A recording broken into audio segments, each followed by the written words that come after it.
Hello दोस्तों, जैसे आपको पता है हमूराबी टैबलेट एक इवेंट चला रही है exploring district courts of Maharashtra. और इसी सिलसिले में आज हम आए हैं उस्मानाबाद डिस्ट्रिक्ट कोर्ट में। और अभी मैं हूँ senior advocate Avinash Rao Narasimha Rao Deshmukh sir इनके साथ में, जिनकी 40 इयर्स प्लस प्रैक्टिस हुई है। तो सर से हम थोड़ी बातें करेंगे, जानकारी लेंगे कि 40 बरस पहले कैसे कोर्ट था। एक काफ़ी अच्छी लेगेसी भी है सर को, तो वो भी जान लेंगे कि किस तरह से वो लेगेसी है और फिर 40 बरस पहले कैसे था, उनका पूरा ये जो प्रवास है और आज उनका क्या व्यू है। तो अविनाश सर, सबसे पहले तो आपका बहुत बहुत धन्यवाद कि आपने हमें समय दिया इस बेसिक टॉपिक के लिए। मैं खुशनसीबी समझता हूँ कि आप लोग वहाँ से यहाँ तक आए और ये for the first time it is happening that somebody from Bombay coming here down and had some कुछ उसको ऐसा लग रहा है कि ये लोगों को बताना चाहिए कि इधर क्या चल रहा है, माहौल क्या है, हमारी कैसी प्रैक्टिस कैसी है, हालात कैसे हैं यहाँ के प्रैक्टिस की। यस तो ये बहुत ही अच्छी बात है। मैं आपको भी धन्यवाद देता हूँ और दर्शकों को भी धन्यवाद देता हूँ कि आप भी जो भी हमारी कुछ गलतियाँ हैं वो भूल जाओ, जो अच्छा ले सकते हो तो ले लो भाई, हम सीनियर तो से तैयार तो कोई है। गलती हो ही नहीं सकती।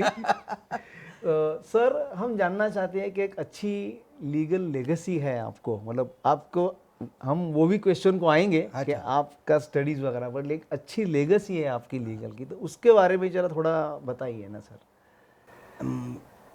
ये हमारे विभाग की, वैसे तो मराठवाड़ा जो है आप लोग तो जानते हो कि मराठवाड़ा हैदराबाद स्टेट का पार्ट हुआ करता था।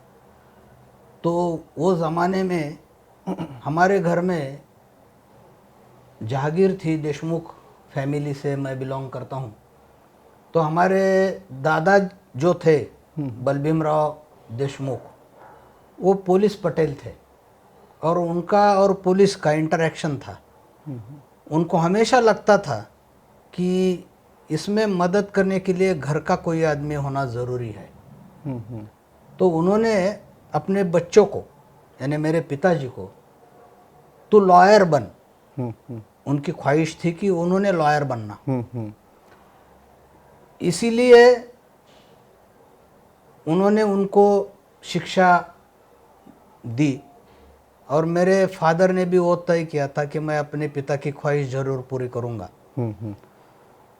तो वो ज़माने में प्रैक्टिस ऐसी थी कि आप अगर आपको लॉयर बनना है तो 7वीं कक्षा के बाद 2 एग्ज़ाम थे, दर्जे दुवम दर्जे सुवम। ये उर्दू लफ्ज़ है। अच्छा। दर्जे दुवम दर्जे सुवम, ये 2 परीक्षाएं देने के बाद आदमी, अब जब स्मॉल कॉजेस का आप जिक्र करते हैं आप लोग, तो छोटे छोटे जो दावे रहते हैं उसको वो टाइम पे मेरे ख्याल से 500 या 1000 रुपए के हद तक जिसका वैल्यूएशन होता है, ऐसे सूट चलाने को उनको परमिशन मिलती थी। समरी केसेस जो है वो समरी केसेस चलाने के उनका अख्तियारात थे, जो चला सकते थे वो लोग। तो वैसा था। और एक दूसरा था ग्रेजुएशन के बाद लॉ कोर्स, लेकिन ये बहुत ही दिक्कत वाली काम था। उसके लिए मराठवाड़ा में हैदराबाद को जाना पड़ता था, जो कैपिटल सिटी था वो टाइम पे। और सूबेदारी बोल के बोलते थे, जैसा आप लोग समझते हो आज डिविजनल लेवल का है। मराठवाड़ा में औरंगाबाद डिवीजन है, वैसा गुलबर्गा डिवीजन था।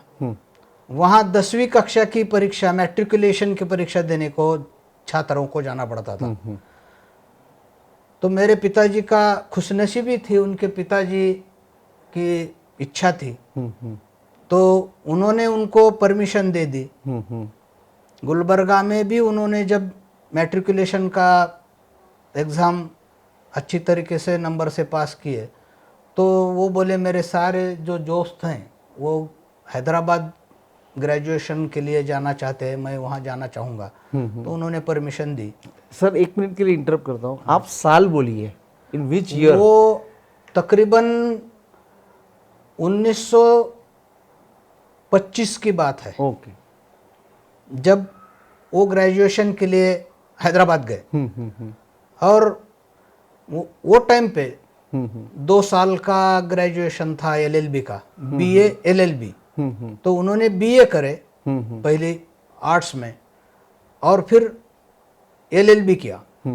तो वो उनको एडवोकेट बोलते थे वो टाइम पे, जो ग्रेजुएट वकील है उसको एडवोकेट ऑन रिकॉर्ड बोलते थे। अच्छा। तो एडवोकेट बोले तो जैसा आप सुप्रीम कोर्ट में है एडवोकेट ऑन रिकॉर्ड, तो वैसी ही वो क्वालिटी थी। अच्छा। और जज भी उनको फॉलो करते थे। ओके। एडवोकेट रहा तो भाई क्वालिफाइड आदमी है, तो उसको उन्होंने इतना पढ़े हैं तो अच्छा है, उनका सुनना चाहिए। तो एक स्टेटस था। अच्छा।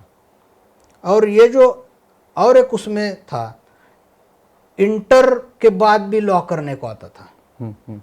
इंटर की एक एग्ज़ाम होती थी जो ग्रेजुएशन के पहले, जैसे प्री लॉ बोलते अब, प्री डिग्री कोर्स, तो वो था। तो इंटर एलएलबी एक था, तो इंटर एलएलबी भी आदमी कर सकता था। लेकिन खुशनसीब हूँ मैं कि उन्होंने ग्रेजुएशन किया, उनके पिताजी ने उनको माहौल दे दिया।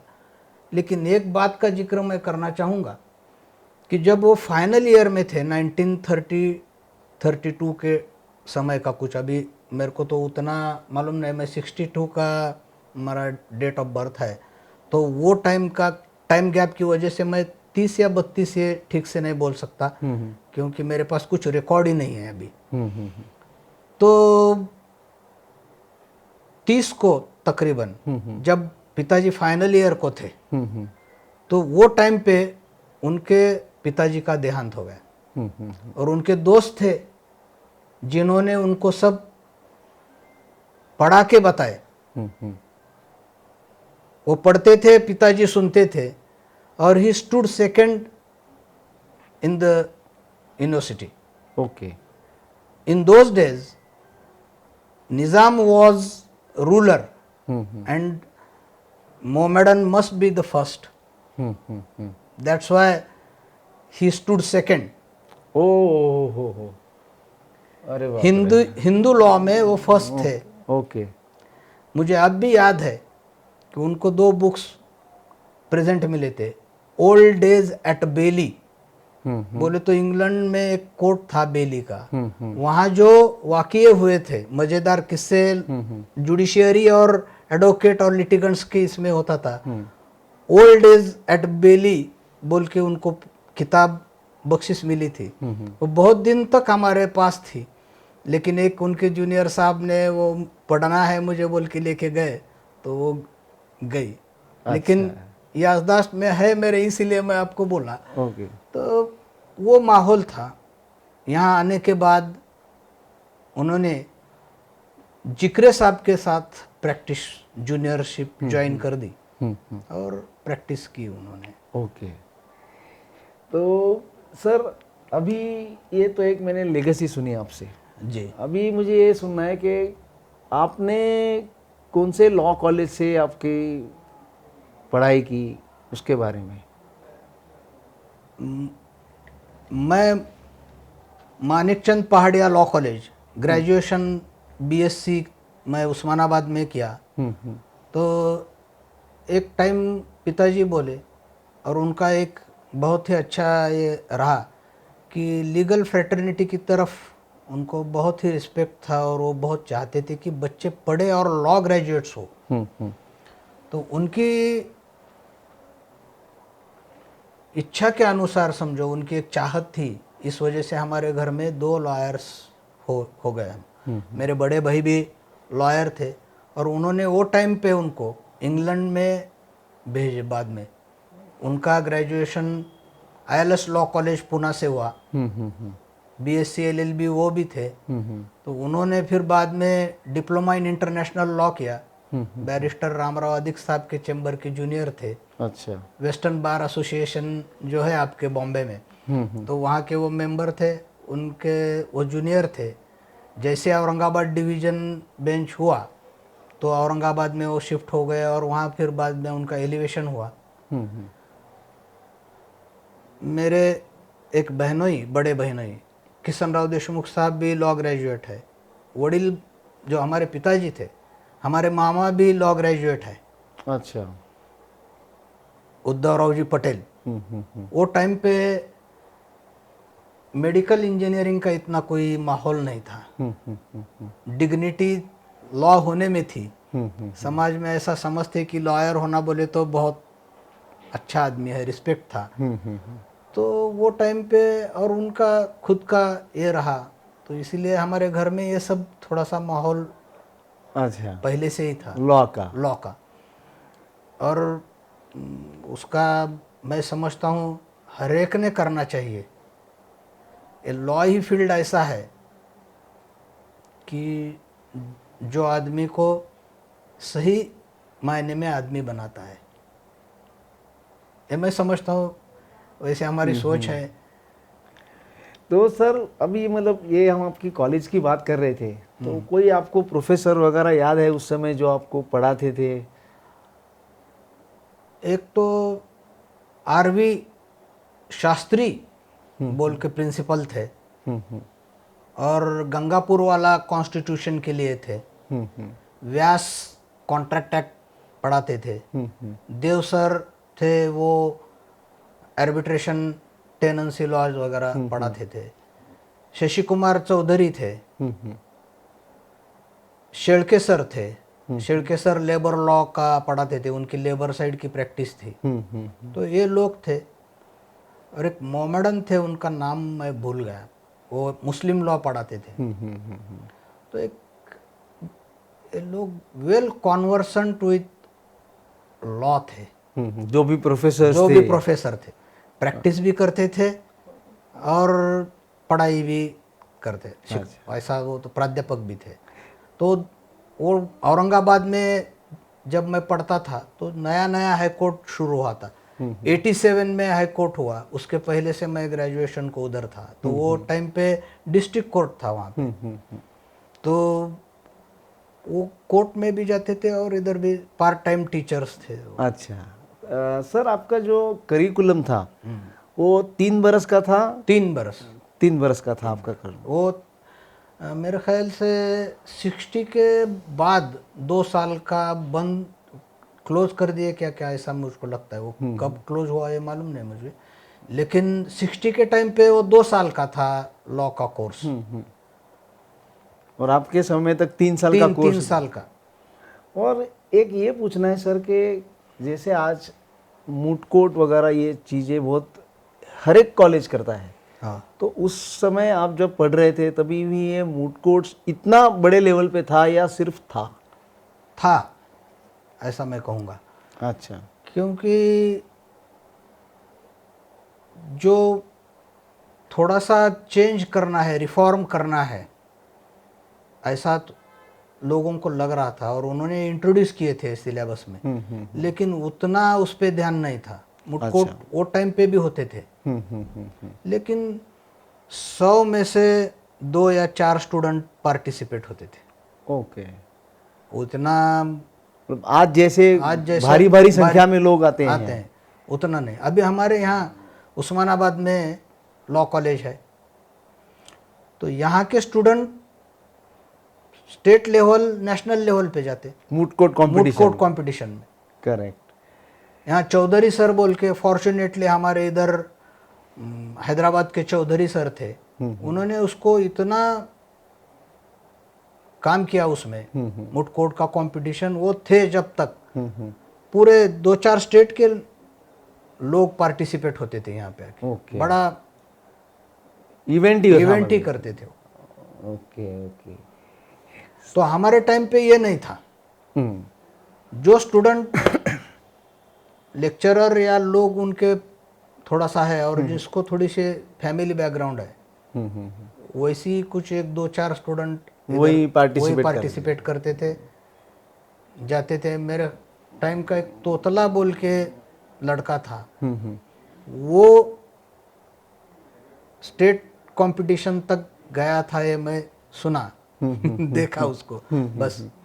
अच्छा, तो सर उस टाइम पे क्या कोर्ट विजिट वगैरह होते थे, जैसे आज स्टूडेंट्स को इंट्रोड्यूस किया जाता है कोर्ट्स में और थोड़ा बहुत बताया जाता है, तो आपके समय ऐसा कुछ था कोर्ट नहीं विजिट्स था, वगैरह नहीं कोर्ट विजिट नहीं थे उस तरह का? नहीं नहीं और असाइनमेंट्स वगैरह ये कॉन्सेप्ट था? नहीं नहीं अच्छा, ये कोई कॉन्सेप्ट ही नहीं था उस वक्त? कॉन्सेप्ट नहीं था, लेकिन चालू थोड़ा सा हो रहा था वो टाइम पे। अब बाद में तो बहुत हो गया। अभी तो बच्चे, जैसा मैं देखता हूँ कि गाउन वगैरह डाल के, वो ड्रेस डाल पहन के आते हैं कोर्ट में। वैसा नहीं था वैसा आपके नहीं लिए? था वो टाइम पे। सर अभी मैं ये पूछना चाहूँगा कि आपने जब भी लॉ कंप्लीट किया आपका और आपने कोर्ट ज्वाइन किया, तो उस समय क्या स्ट्रेंथ थी उस्मानाबाद बार की? उस्मानाबाद वैसे तो डिस्ट्रिक्ट कोर्ट था। फॉर्चुनेटली हमारे आने के पहले 82 तक लातूर का भी डिस्ट्रिक्ट कोर्ट उस्मानाबाद था। अच्छा।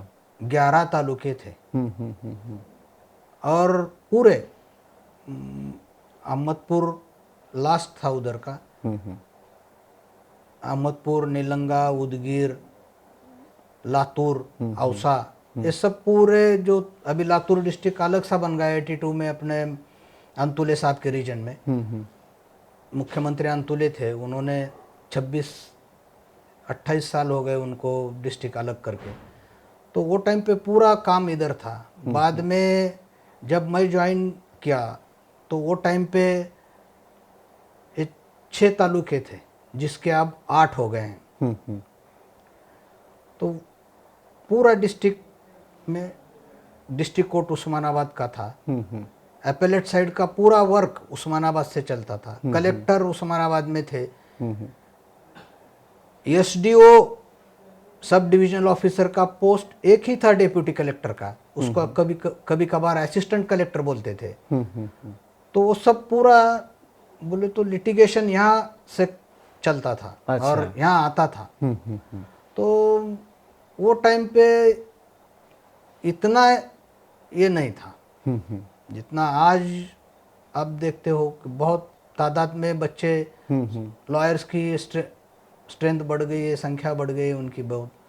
तो वो टाइम पे मैं जब ज्वाइन किया तो मेरा नंबर 78 था। ओके। 78 और उसमें प्रैक्टिसिंग तकरीबन 30 या 40 के नज़दीक रहे होंगे। ओके। नॉन प्रैक्टिशनर ज़्यादा थे, प्रैक्टिशनर कम थे। थे।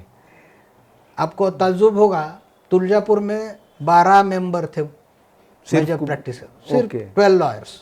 ओके। उमरगा में 45। अच्छा। हमारा तालुका है, अभी उसको एडीजे का कोड दिए हैं। भूम को 40 थे। अच्छा। परंडा तालुका था, उसमें 18 थे। ओके। कड़म था, उसमें 60 थे, वो थोड़ा सा बड़ा था बड़ा वो। था। हाँ हाँ हाँ। तो ये स्ट्रेंथ होती थी। और प्रैक्टिसिंग तकरीबन आधे 50% प्रैक्टिसिंग, 1/3 या 50% प्रैक्टिसिंग रहते थे। नॉन प्रैक्टिसिंग लॉयर वो टाइम पे भी थे। अच्छा, वो टाइम पे भी थे मतलब। तो सर अभी ये जानना चाहूँगा कि उस वक्त जब भी आपने ज्वाइन किया 88 में वगैरह, तो ट्रायल और डिस्पोजल, सूट फाइल करके डिस्पोज होना, ट्रायल, इसमें क्या बहुत सारा जल्दी होता था या थोड़ा डिले होता था उस वक्त? पीडी ट्रायल हमारे ये साइड मराठवाड़ा रीजन में बोलता ना कि हम हमेशा भी, हम अब भी हमारे मानसिकता हमारी जो है वो रूरल एरिया में क्या है ऐसा है। मुफसिल कोर्ट्स, मुफसिल समझ जाएंगे, जो ये जो ग्रामीण न्याय व्यवस्था है वैसी थोड़ी सी इधर है। अब भी हमारे यहाँ लीगल लिटरेसी बहुत कम है। तो इस वजह से यहाँ पे जो थोड़ा सा 1972 के बाद ये पेंडेंसी शुरू थोड़ी सी बढ़ गई, बहुत बढ़ गई। उसके पहले तो उसके पहले बहुत, एक साल में सूट डिस्पोज ऑफ होता था। अपील दाखिल करने के बाद 4 या 6 महीने के अंदर अपील डिस्पोज ऑफ होता था। अपन when one file appeal, judge used to say what is necessity to pass any interim order, okay. we are ready to hear your matter। तो वो माहौल था। 72 के बाद में बहुत ही उसमें थोड़ा सा हाँ परिवर्तन आ गया। परिवर्तन आया। 4 साल 5 साल तक सूट डिस्पोजल को वो टाइम पे टाइम लगता था। अपील्स के पेंडेंसी बहुत थी। और टेनेंसी का जो केसेस है उसमें तो बहुत टाइम जाता था। ओके। मेरा खुद का ताज्जुब देखो, मैं जब भी आपको बोला कि मैं 1962 का मेरा डेट ऑफ बर्थ है, मैं वो फॉर्चुनेट आदमी हूँ कि जिसने अपने जन्म के पहले की केसेस चलाई। 1960 की केस टेनेंसी की थी। तो मैं 88 में आने के बाद ओके तकरीबन 90 में वो सूट डिस्पोज ऑफ हो गया।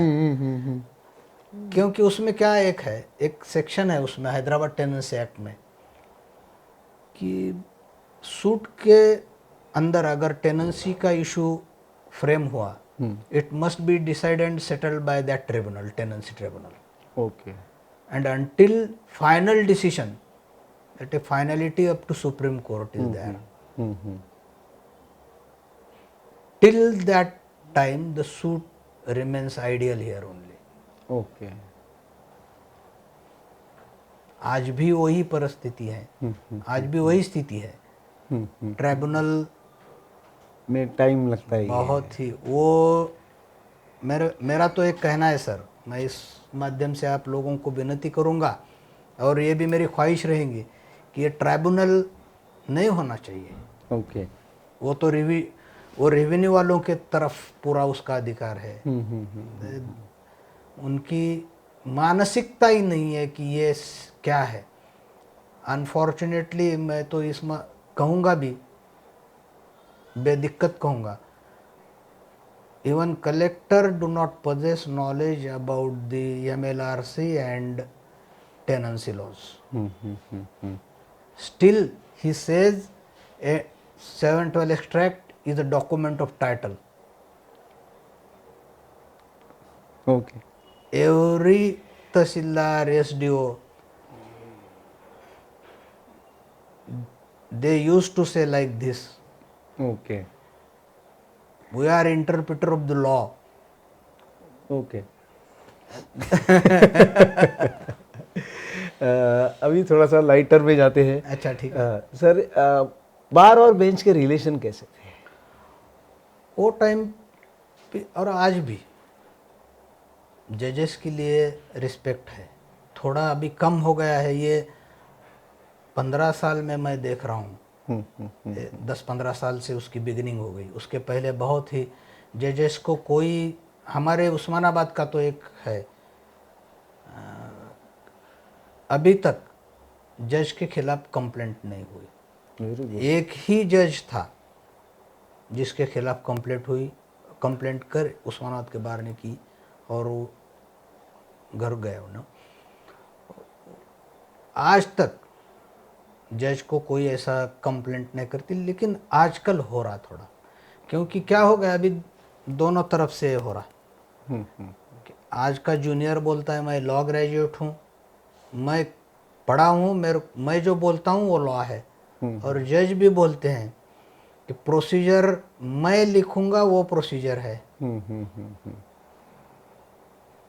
मैं जो कहूँगा वो जजमेंट है, मैं जो बोलूँगा वो ऑर्डर है। Nobody wants to go what is there. तो ये माहौल अब है, तो कॉन्फ्लिक्ट तो थोड़ा सा बढ़ गया है।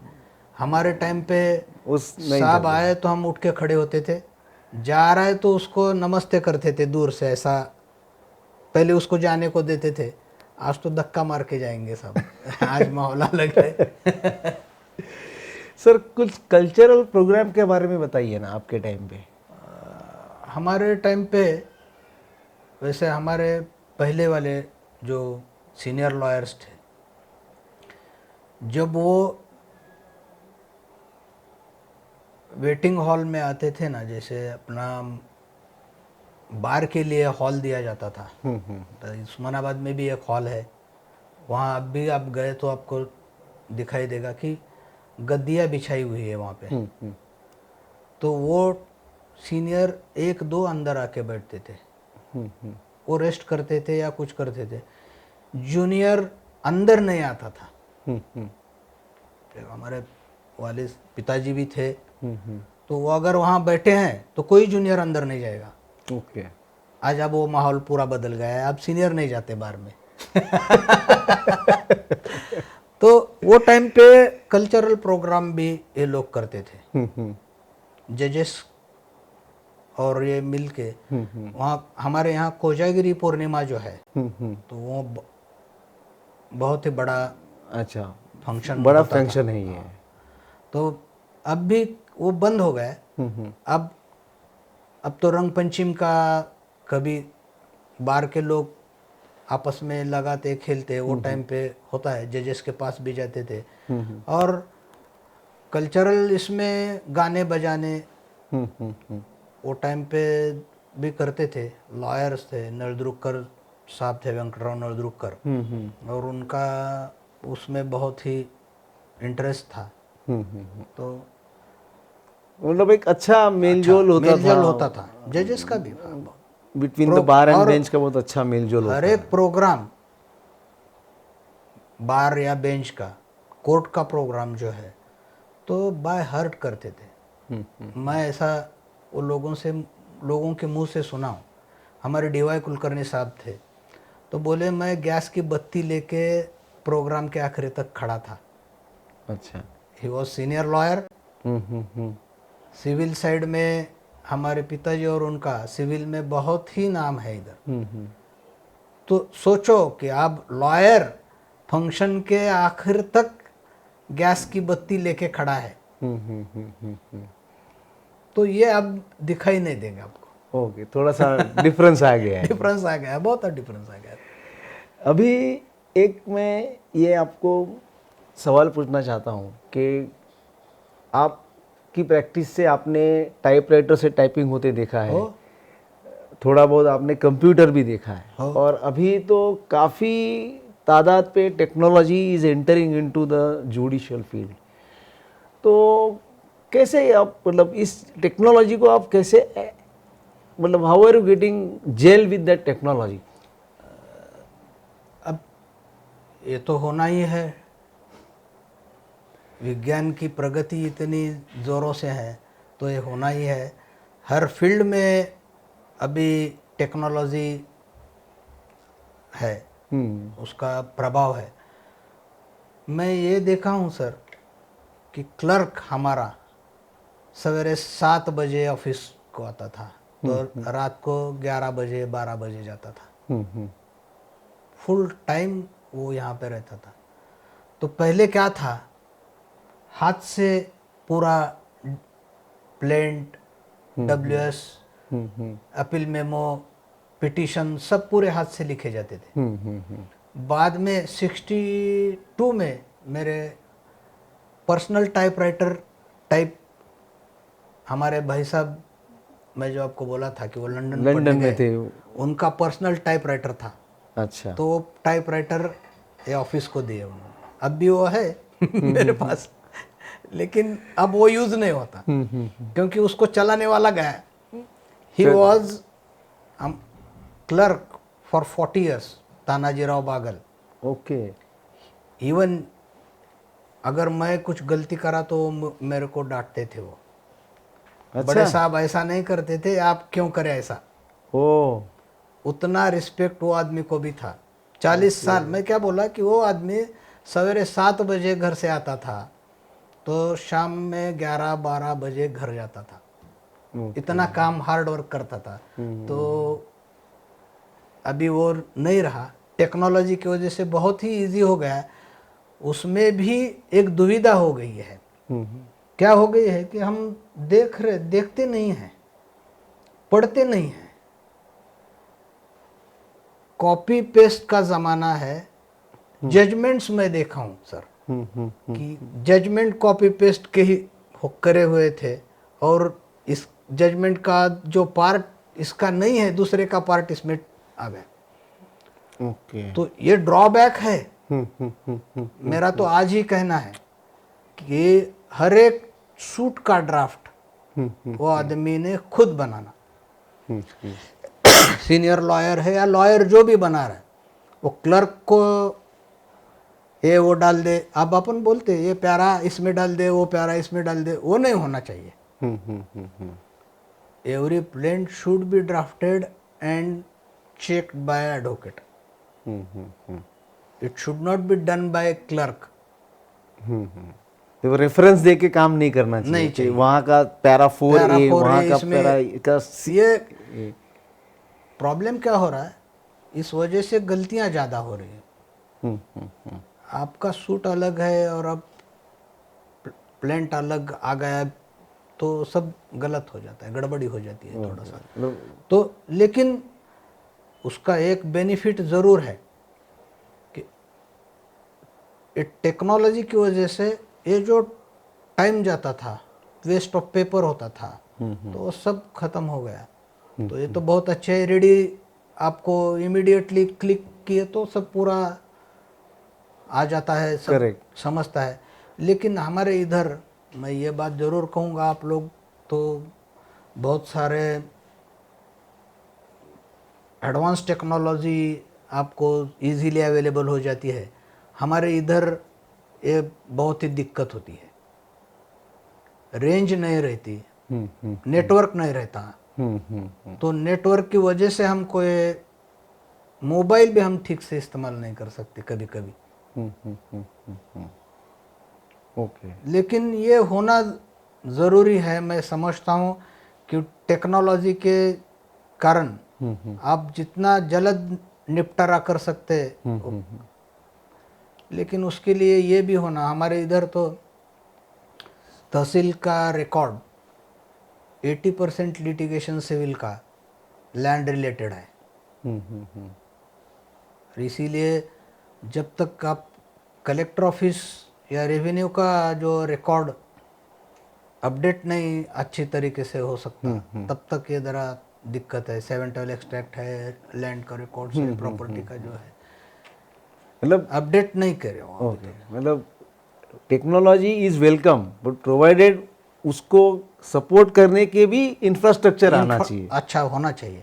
अभी मैं मिसाल के तौर पे आपको बोलूँगा कि वीडियो कॉन्फ्रेंसिंग के ज़रिए स्टेटमेंट रिकॉर्ड करते हैं। ज़्यादातर क्रिमिनल केसेस के हो जाते हैं, सिविल में अभी तक नहीं हुआ। अभी वीडियो कॉन्फ्रेंसिंग सिविल में स्टेटमेंट रिकॉर्ड नहीं हुआ, क्योंकि उसका इंफ्रास्ट्रक्चर जो है, खाली अभी डिस्ट्रिक्ट कोर्ट को वीडियो कॉन्फ्रेंसिंग की सुविधा दी है यहाँ पे। जूनियर डिवीज़न, सीनियर डिवीज़न को वीडियो कॉन्फ्रेंसिंग की सुविधा नहीं है। अभी कोविड के हो जाने के बाद वो थोड़ी सी अपने बॉम्बे हाई कोर्ट के कुछ जजेस ने उसमें एफर्ट्स लिए और थोड़ा ये हो गया कॉन्फ्रेंसिंग का, ये तो हुआ है अभी। अच्छा, जब तक आप ये नहीं करोगे, अभी ई कोर्ट सिस्टम लॉन्च किए हैं, मशीन बंद है अभी वहाँ पे। इंफ्रास्ट्रक्चर की आप बात है, मोर सपोर्ट ऑफ इंफ्रास्ट्रक्चर चाहिए, तभी जाके ट्रू बेनिफिट मिलेगा। ट्रू बेनिफिट मिलेगा। ओके सर, एक सवाल पूछना चाहूँगा। 40 इयर्स आप अभी ये प्रोफेशन में हो, यहाँ पे आप प्रैक्टिस कर रहे हो, तो इस 40 इयर्स में जब भी आपने प्रैक्टिस शुरू की थी and down the line 40 years now, एक क्या डिफरेंस, क्या फ़र्क लग रहा है आपको प्रैक्टिस के टेक्सचर में, काम के टेक्सचर में, इंटरैक्शन के टेक्सचर में, या किसी भी तरह का कोर्ट के एटमॉस्फियर में? एक क्या आपको लग रहा है कि कैसा हो गया है, मतलब माहौल कैसा है? एनालिसिस करें। वो टाइम पे क्या था, जब मैं प्रैक्टिस चालू किया तब हम लोग मेहनत ज़्यादा करते थे सर। डिग्री तो थी, अनफॉर्चुनेटली लॉ फील्ड में ड्रॉबैक क्या है, application is rather different and education is different. जब आप अप्लाई करते हो लॉ तो हमें टोटली निगेटिव बोलना पड़ता है कि मैं एक कानून के दायरे में कैसा नहीं आता, बेसिक और बाकी सब जो लाइन है, मेडिकल रहो इंजीनियरिंग रहो, एप्लीकेशन वही करना है जो पढ़े हैं। हमें तो इससे छुटकारा कैसा मिलता है, मैं अपने क्लाइंट को कैसा निकालूं ये सोचते। ये थोड़ा बदल होना चाहिए इसमें। अच्छा। और दूसरा, अभी बच्चे जो ग्रेजुएट हुए हैं, अभी हमारे जजेस भी हैं, उनके बारे में भी मैं बात करना चाहूँगा। माफ़ी चाहूँगा, वो मेरा नहीं है लेकिन बोलना ज़रूरी है। जूनियर डिवीज़न के लिए जो चेंजेस आप लोग कर रहे हो कि ग्रेजुएशन हो जाने के बाद जो उसको डायरेक्ट जज बना रहे हो आप लोग, प्रोसीजरल लॉ उनको मालूम नहीं रहता। तो एक वाकया मैं बताना चाहूँगा। एक जेएमएफसी थे, रिमांड में अपराधियों को सामने लाए, पीसी या एमसी आप समझ सकते हो, बराबर, police custody and magistrate custody. Yes.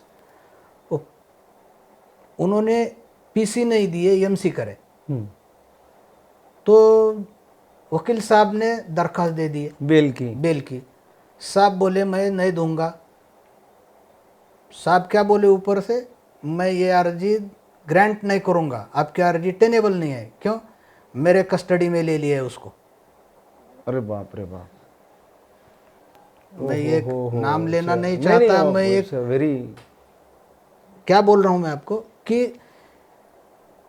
ये कम हो रहा है। वकील भी कम है, वैसे वकीलों की भी ये मैं बात बोलूंगा, लेकिन बाद में हमको डिस्ट्रिक्ट जज या सीनियर जजेस के पास जाना पड़ा और उनको बोलना पड़ा, भाई उनको bail is there right and when you take him in custody, magistrate custody, then only he can file application for bail. Before that he cannot Before file. he cannot file. वो डिस्ट्रिक्ट जज बोले इसीलिए उन्होंने मान लिए। My God. ये क्या हो रहा है? तो ये जो बात है, अभी एक मामले में ऐसा हो गया, बिल ऑफ कॉस्ट डिक्री हो जाने के बाद बिल ऑफ कॉस्ट था।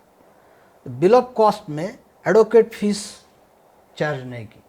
मैंने बोल दिया, साहब एप्लीकेशन प्रेजेंट किया, तो जज बोले साहब मुझे क्लर्क को पूछना पड़ेगा। ये थोड़ा सा बदल होना चाहिए। आप वो लोगों को मैजिस्ट्रेट अपॉइंट करो, दे दो, लेकिन प्रोसीजरल पार्ट जो है वो पूरा उनको 2 साल 1 साल की ट्रेनिंग है आपकी, मैं कहता हूँ 2 साल लगाओ, कोई बात नहीं है। वैसे जूनियर के लिए भी होना ज़रूरी है। आज क्या हो रहा है कि मैं बोला ना, हम 3-3 4-4 साल जूनियरशिप की, शायद आपने भी की होंगी सर। हाँ सर, बहुत लंबे तक करना पड़ता है, क्योंकि हमारे इसमें कहना ही ऐसा है कि वकीलों का हनीमून बुढ़ापे में रहता है।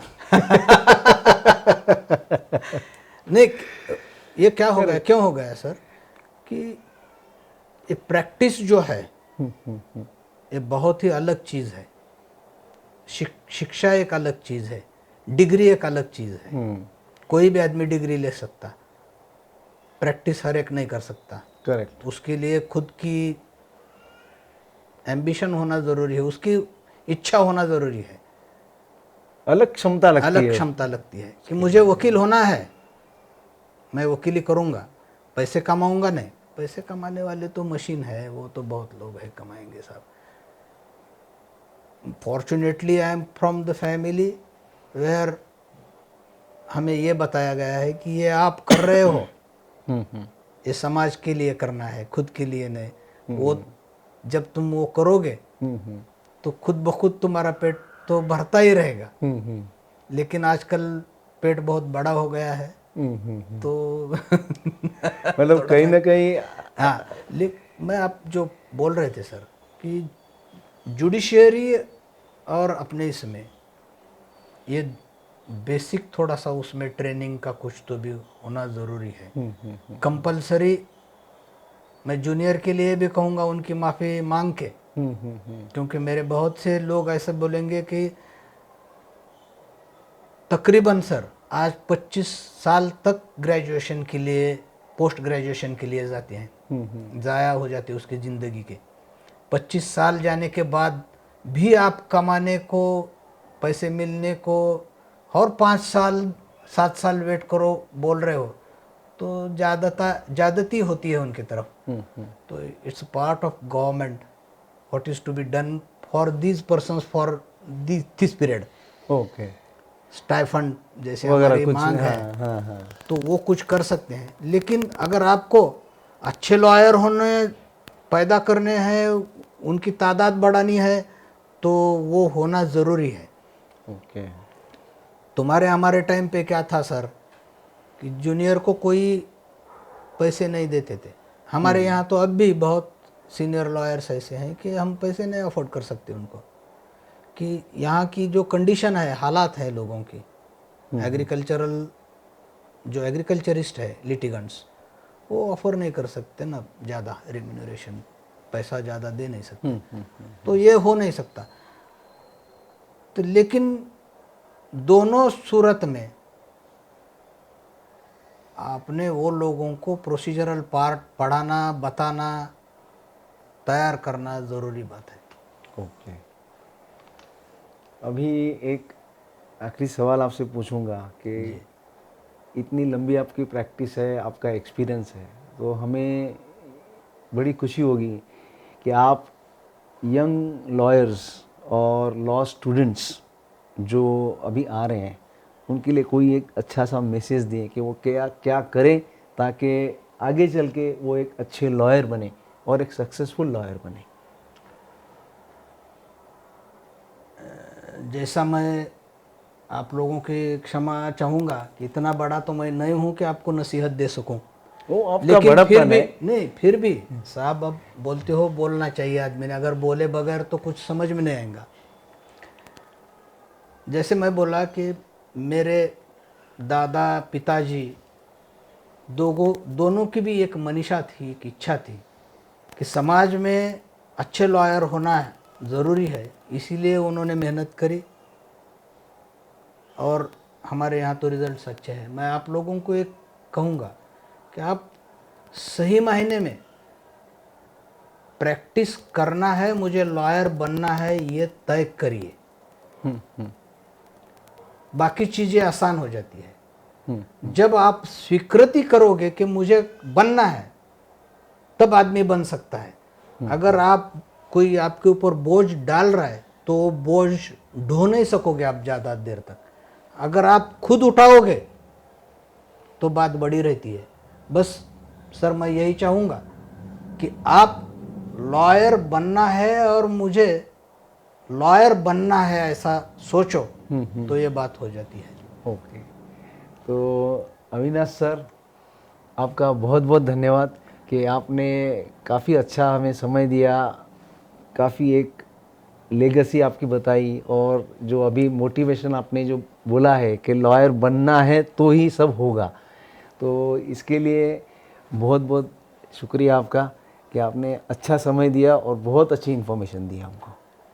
शुक्रगुजार हूँ सर कि मैं बोला ना कि एक हमारी मनीषा है सर कि बॉम्बे में प्रैक्टिस करने वाले लोग, लॉयर्स और जजेस भी यहाँ आना, उन्होंने इंटरेक्शन करना यहाँ के लॉयर्स के साथ, उनको मोटिवेट करना ज़रूरी है। क्योंकि उसके बगैर तो ये हो नहीं सकता, अपना प्रोफेशन ही ऐसा है।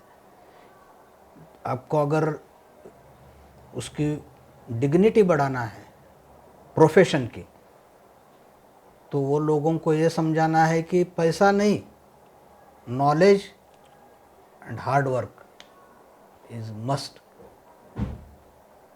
तो वहाँ के इतने अच्छे लॉयर, इतने अच्छे आदमी लोग आएंगे तो ही ये हो सकता है।